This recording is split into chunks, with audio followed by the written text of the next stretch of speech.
ایک رات سلطان محمود غزنوی کو کافی کوششوں کے بعد بھی جب نیند نہیں آئی تو اپنے غلاموں سے کہنے لگے، لگتا ہے کہ کسی مظلوم پر آج کوئی ظلم ہوا ہے۔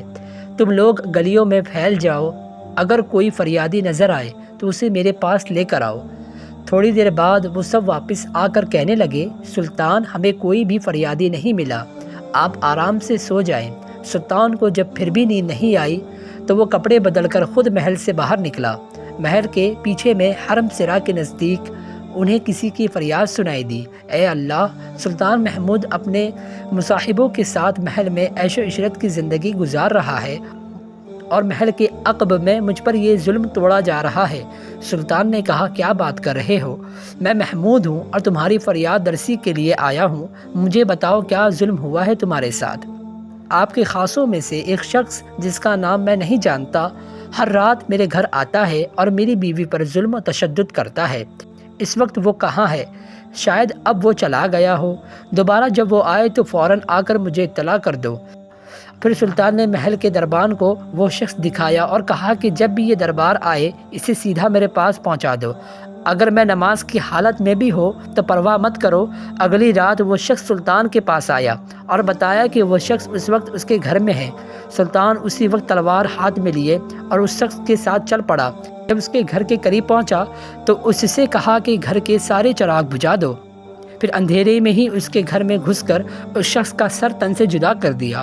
پھر سلطان نے حکم دیا کہ چراغ روشن کر دو۔ اس شخص کا چہرہ دیکھا تو سجدے میں گر پڑا۔ پھر گھر کے مالک سے کہا، اگر کچھ کھانے کے لیے ہے تو لے کر آؤ، مجھے بہت سخت بھوک لگی ہے۔ آپ جیسا سلطان مجھ غریب کے گھر کھائے گا؟ تو سلطان نے کہا، جو کچھ بھی ہے لے کر آ جاؤ۔ وہ شخص ایک سوکھی روٹی اٹھا کر لے آیا جسے سلطان نے بڑی رغبت سے کھایا۔ وہ شخص سلطان سے پوچھنے لگا کہ چراغوں کو بجھانا اور سجدہ کرنے اور روٹی کے طلب کرنے کے پیچھے کا آخر راز کیا ہے؟ سلطان نے فرمایا، میں نے جب تمہاری داستان سنی تو سوچا کہ میری سلطنت میں ایسا ظلم کرنے کی ہمت صرف میرے بیٹوں کے پاس ہو سکتی ہے۔ اندھیرا کرنے کو اس لیے کہا تھا کہ پدرانہ شفقت میرے انصاف کے راستے میں نہ آ جائے کہ میں اپنا بیٹا سمجھ کر اسے چھوڑ نہ دوں۔